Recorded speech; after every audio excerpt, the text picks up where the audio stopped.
Hi there! My name is Jonas and I'm founder and CEO of TimeRide.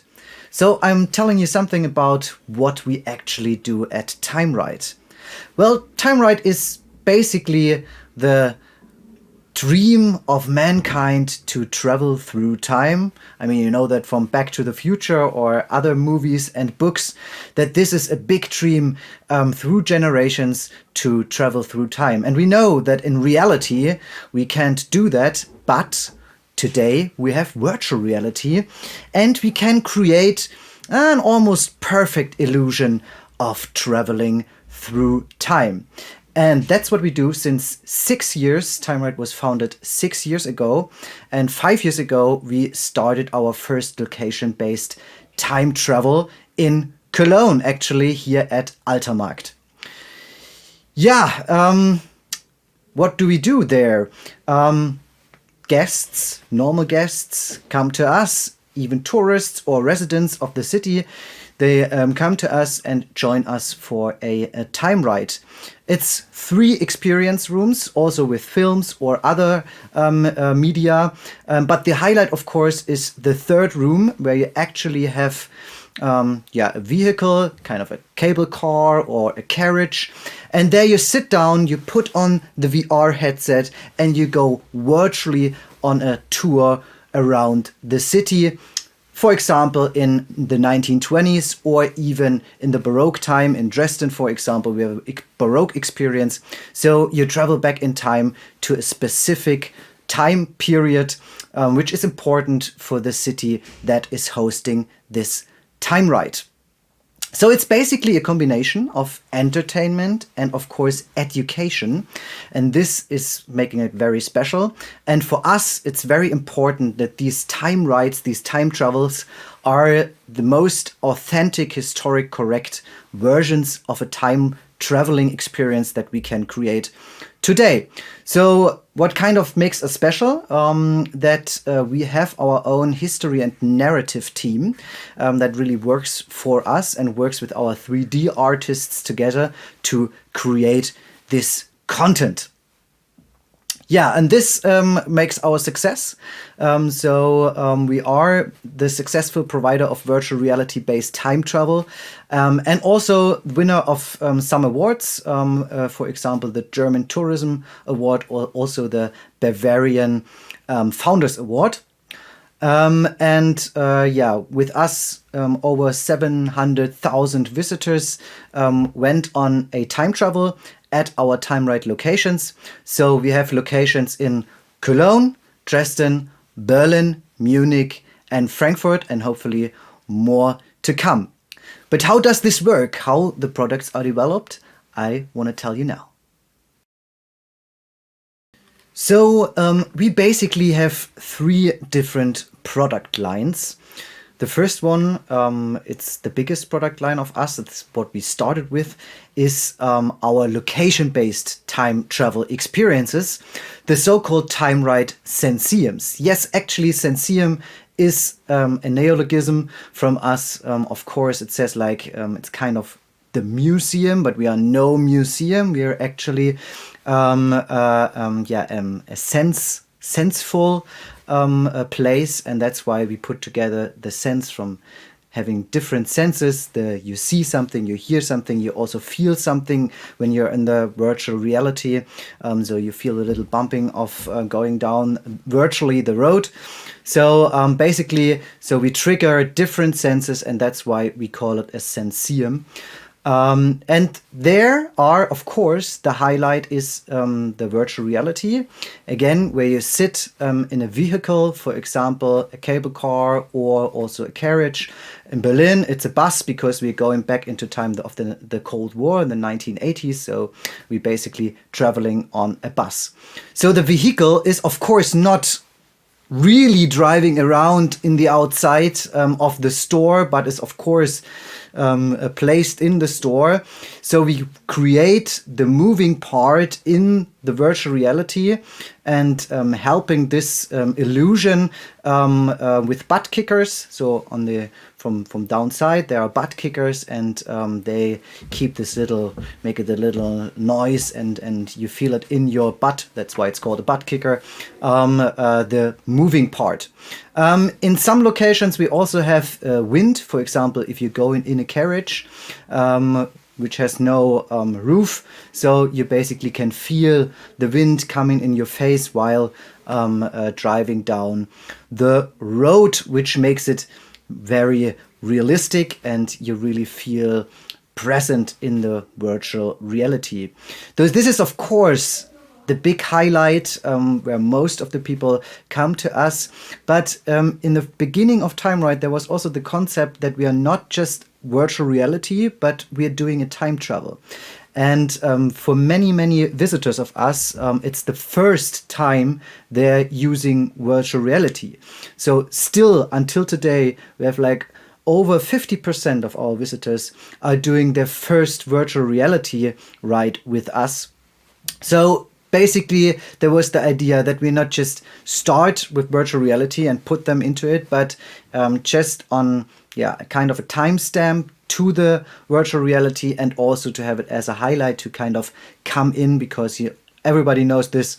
Well, you're coming from the parking lot, you just didn't find a parking space, or your kids were just crying very loud, and you're kind of, not really feeling in the mood. So that's what we want to help the people, that they are ready for the virtual reality and not just still in their daily life. So we start with 2 or 3 rooms before you go to the virtual reality. For example, in Cologne, we start in the 1920s. So basically, it was very easy to start there with a silent movie, where you can see something of the old Cologne, kind of the way you are used to see this of the 1920s. That's basically it. It's like for 10 minutes, you're in this little cinema, and you see this silent movie back of the days. Then we are moving forward to the next room, and there we actually recreated in real an old hat maker's hat. Why? Because in the 1920s, wearing a hat was en vogue. Everybody did it. And we also have the topic in this 1920s Cologne virtual reality ride, the carnival. Everyone knows carnival is very important for Cologne. It's a big cultural thing here in Cologne. And in Cologne, the hat, the so-called Kappe, is very, very important and a big part of Carnival. So these were the 2 trigger points where we said, okay, we want to create a real hat maker's hat, where you can touch the hats, where you can see how they are made, and you kind of have this very real thing before you go to the virtual reality, so the animated world. So we kind of combine it, and you get this mission to bring like this hat, what was specially made in our hat maker store, this carnival hat of the prince, though the kind of highest in the carnival person, and you bring this to our cable car, and you sit down there, and you give it to the conductor of the cable car. He's putting it in front of you. You put on the VR headset, sitting in the cable car, and there it is. You see the tram in the virtual reality, and also the hat standing right next to the conductor. And this is the combination from the real world into the virtual reality, which kind of makes it a little bit of fun. Though this was an example for our TimeRide Senseums, our location-based time travel experiences.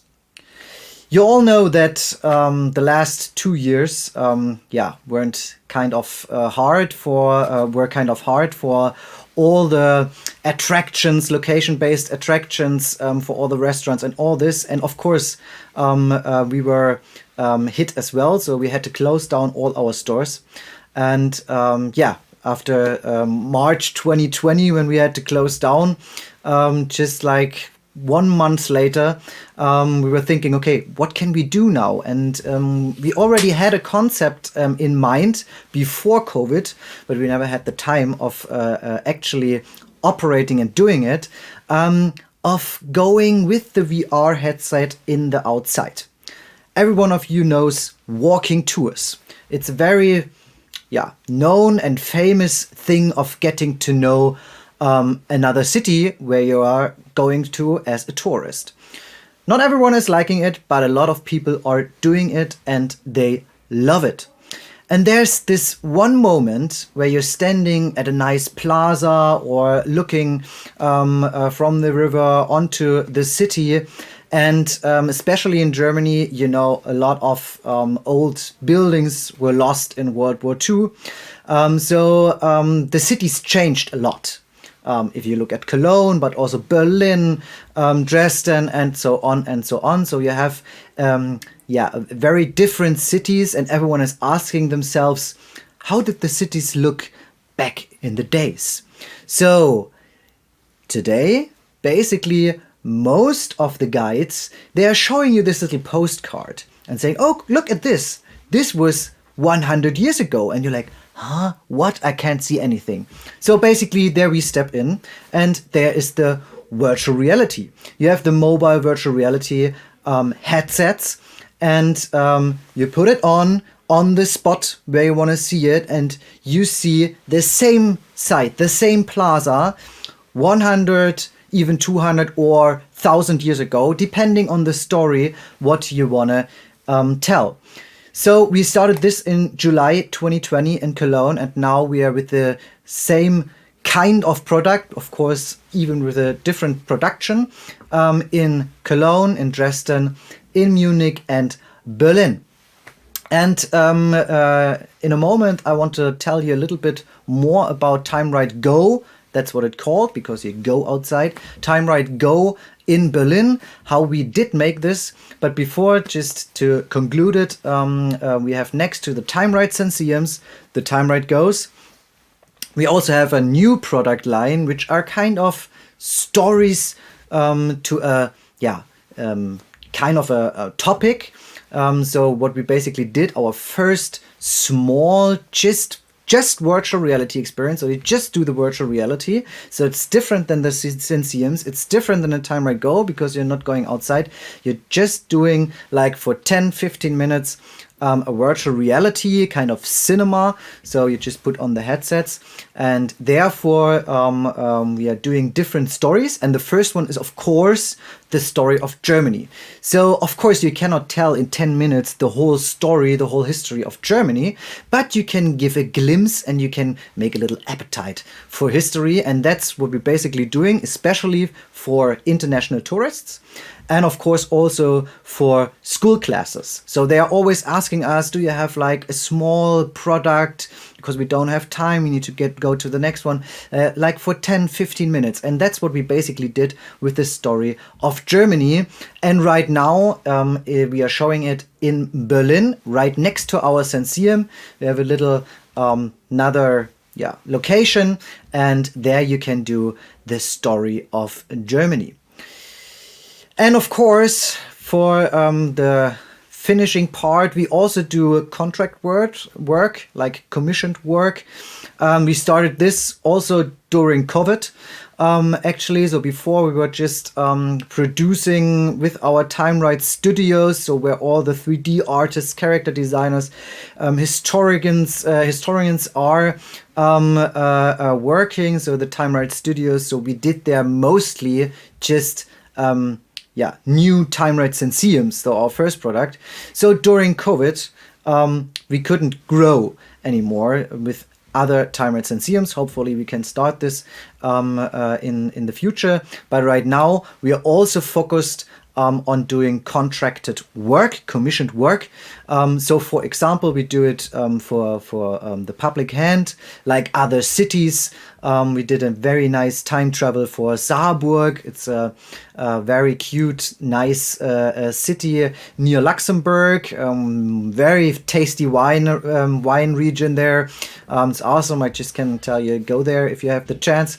And there you just can do a time travel of Saarburg, also for Steinau, where the famous Brothers Grimm grew up.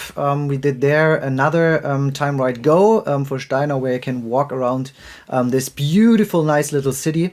It looks like a whole fairy tale in this city, and there you can put on the VR headset and you see the Brothers Grimm in their childhood, experiencing school, experiencing church, experiencing family life. So yeah, with all the ups and downs in the late 18th century that a family was going through.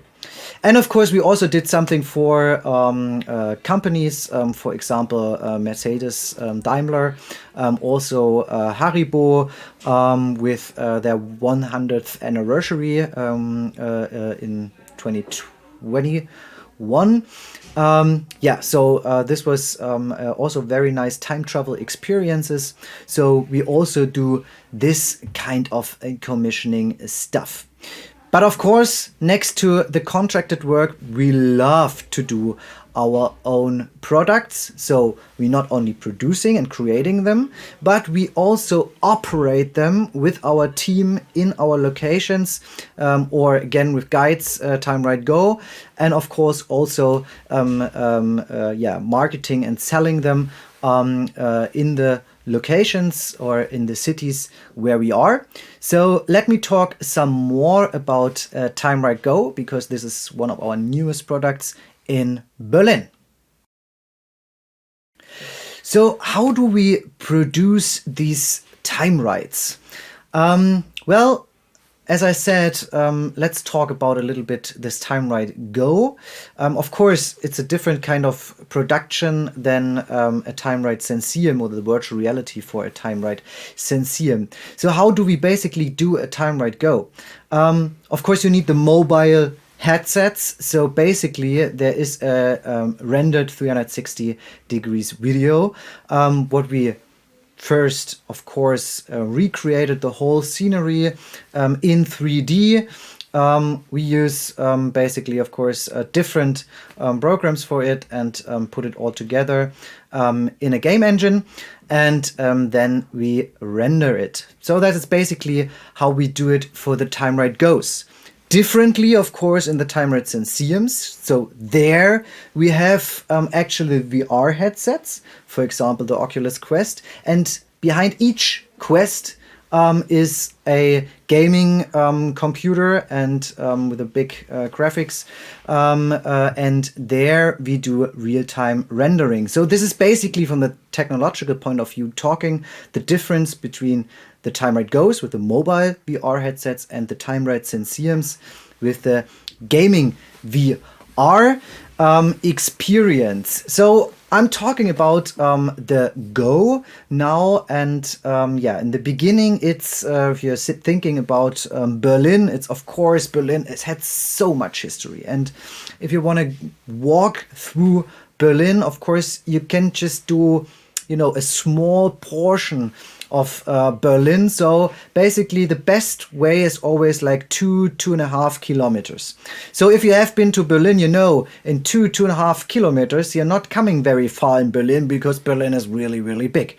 So you have to start in the beginning with the concept, and you need to focus and concentrate on some points. So what we do, we work as executive producers. We work together with our history and narrative team to find the right concept. So basically what they do, they go into the history and look what could be good stories out of the history that we can tell in 2.5 kilometers. And in a walking tour in like 60 to 90 minutes. So they bring to the executive producers. I'm one of them. The other is our CPO. They bring ideas and concepts. In Berlin, I think we already had 3 or 5 concepts. And then we put it together and we discuss it. What actually is, of course, a good story. Of course, what people can walk, what is our target, what are our target groups, and all on, and so on and so on. And we discuss this.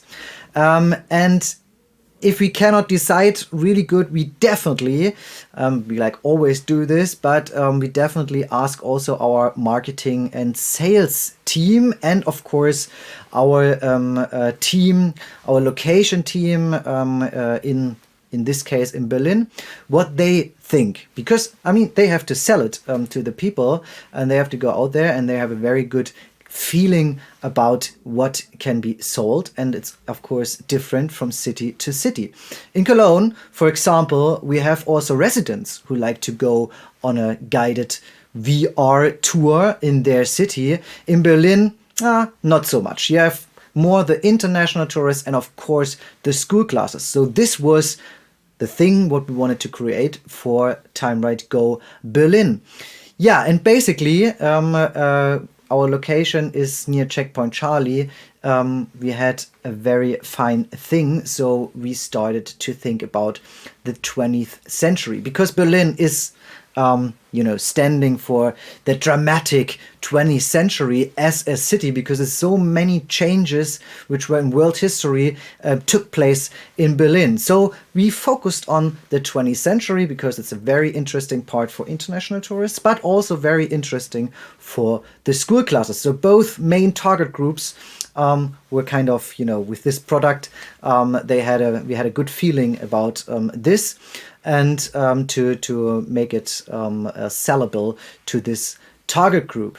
So basically we started to create the story, and of course we wanted to tell how was it possible that a wall divided a whole city. So the imagination, and I think especially for younger teenagers who didn't see this and just know it from documentations or something, it would be really, really cool to see how this looked like. They get a feeling for history.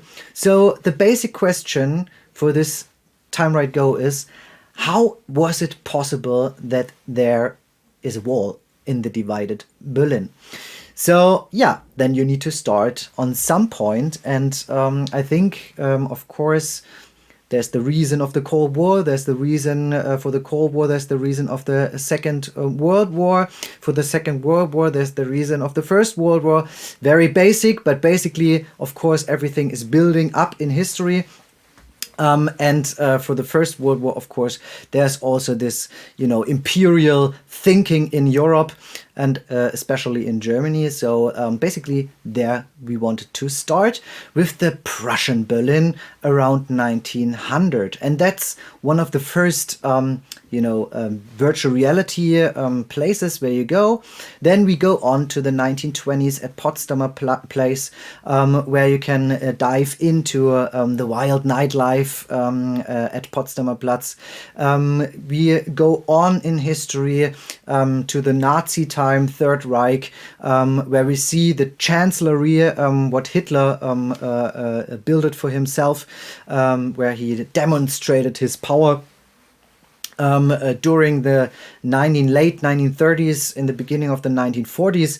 And of course, we all know that the war he and his Nazis created came back to Germany, and Germany was in many cities badly destroyed, and especially also in Berlin.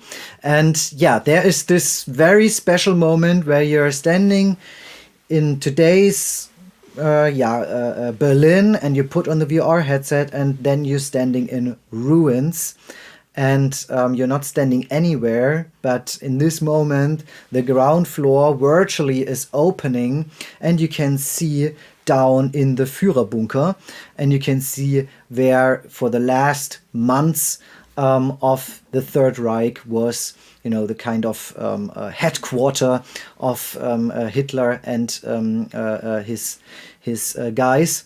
So this is very, very a little bit spooky, of course, but also very very emotional. You sink very slowly down, and in the end you're standing inside the Führerbunker, which is empty and no one is anymore there, and it's there okay, war is over. And yeah, that's when you take off the VR headset, you're walking on to Pariser Platz, where the Brandenburger Gate is located. And then we move on history with, of course, the Russians taking part of Germany and, of course, part of Berlin in 1945, and also, of course, then in 1961, when the wall is built kind of overnight, which is not really true, but that's the kind of picture we all have, and we kind of clean this picture a little bit up. Of course, then we go a little further and look onto, from the other side, from the western part of the city, we look onto the Brandenburger Gate, and then we are in the year 1989, and you have the reunited people who are celebrating the reunion of Germany, the fall of the wall, with a very touching and emotional song, The Wind of Change, which kind of got legendary for this time period. Also, it was written a little later. So this brings me to another part. We always use music for, you know, getting some more emotions. Not in all the virtual reality stations, but in some where we really want to underline some emotions. So this is very important for us. Now that's basically a short wrap up for the TimeRide Go. So we make this concept, and if we have the concept then with all the VR spots where we later on stand, then we go into production. So our history and narrative team is starting to work up all the material from archives, you know, they travel to the archives and bibliotecas and looking up all this material. So we really kind of are kind of a grabbing machine for historical stuff and pictures and everything what we can get, videos and all this so on. And then we try to make this like this big puzzle, try to make this work for our developers. The 3D artists then start to create each scenery, each virtual reality scenery, the character designers starting to create all the dresses for the people in the different time period. And of course our animation starts to make the move around. So we have not only a scenery of buildings and a set kind of, but also moving people in the set and of course interacting to each other. And so you have like the feeling of standing right in the middle of a historic living scenery.